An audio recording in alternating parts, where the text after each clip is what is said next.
ఇస్తలోడు హల్లెలూయా. దేవుని మనకి స్తోత్రాలు. మీ అందరికీ నా వందనాలు తెలియజేస్తున్నాను. ఈ దినం కొరకు దేవుడు సిద్ధపరిచినటువంటి మాటలు. ప్రియ సహోదరి సహోదరుడా, నీ కుటుంబంలో చెడు వ్యసనాలు, లోకానుసారంగా వ్యసనాలకి బానిసైపోయి కుటుంబంలో సమాధానం లేనటువంటి పరిస్థితుల్లో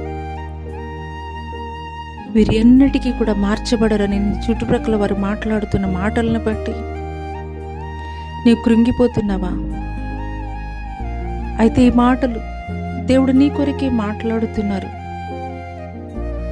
మత్తయి సువార్త 1వ అధ్యాయము 1వ వచనం నుండి 16వ వచనం వరకు కూడా మనం చూసుకున్నట్లయితే యేసు క్రీస్తు వారి యొక్క వంశావళి చరిత్ర అక్కడ రాయబడి ఉన్నది.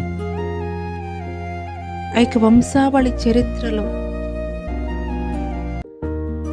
ఉన్నటువంటి వారు లోకములో మనుషులతోటి ద్వేషింపబడినటువంటి వారు, దూషింపబడినటువంటి వారిగానే ఉన్నారు. కానీ దేవుని దృష్టిలో వారి ఎన్నిక కాబడి వారి యొక్క జీవితాలను మార్చుకొని యేసు క్రీస్తు వారి యొక్క వంశావళిలో ఒక రాహాబు, ఒక తామారు, ఇటు రీతిగా అనేకులు లోకానికి పనికిరానటువంటి వారిగా పిలువబడుతున్నటువంటి వారు, లోకముతోటి చిన్న చూపు చూడబడుతున్నటువంటి ఒక రూతు యేసు క్రీస్తు వారి యొక్క కృప పొందుకొని యేసు క్రీస్తు వారి యొక్క వంశావళిలో చేర్చబడ్డారు. ఈ మాటలు వింటున్నటువంటి ప్రియనేస్తమా, నీ కుటుంబంలో వ్యసనాలకి బానిసై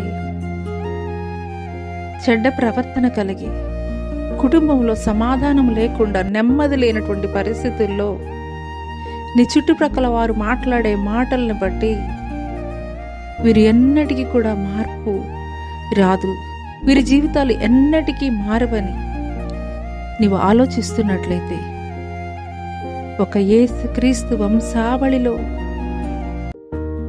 ఎట్టి రీతిగా ఆయన కృప పొందుకున్నటువంటి వారు, వారి యొక్క జీవితాలు మార్చబడి నేటికి కూడా ఈ యొక్క పరిశుద్ధ గ్రంథములో చేర్చబడినవు. అదే రీతిగా జనులు మాట్లాడే మాటల్ని గురించి నువ్వు యోచించవద్దు. వారికి ఉన్నటువంటి దుర్వ్యసనాలు వారి జీవితాలు ఎన్నటికీ కూడా మార్చబడవని నువ్వు యోచించవద్దు.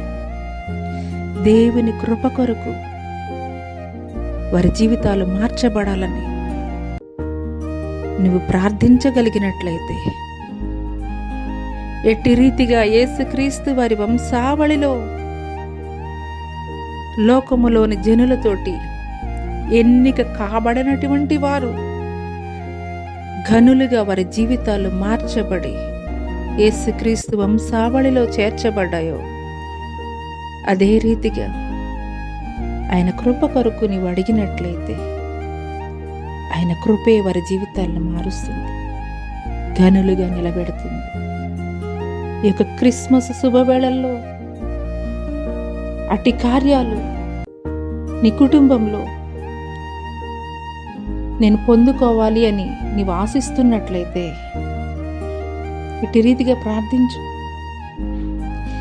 దేవా, ఎట్టి రీతిగా నీ వంశావళిలో లోకములో వెలివేయబడినటువంటి వారిని నీ కృప ద్వారా వారి జీవితాలు మార్చి యోగ్యులైనటువంటి వారిగా నీవు మార్చేవో అదే రీతిగా నా కుటుంబంలో కూడాను ఎన్నిక కాబడినటువంటి లోకము ద్వారా ఎందుకు పనికిరాని పిలువబడుతున్నటువంటి వారి జీవితాలను కూడా నువ్వు మార్చేయాలని నువ్వు ప్రార్థించగలిగినట్లయితే నిశ్చయముగా దేవుడు వారి జీవితాల్ని మార్చి ఘనమైనటువంటి స్థితిలో ఆయన కృప ద్వారా నిలబెట్టబోతున్నాడు. అట్టి కృప దేవుడు మీకు దయచేయనుగాక. ఆమేన్. Subscribe to my channel. Subscribe for more content.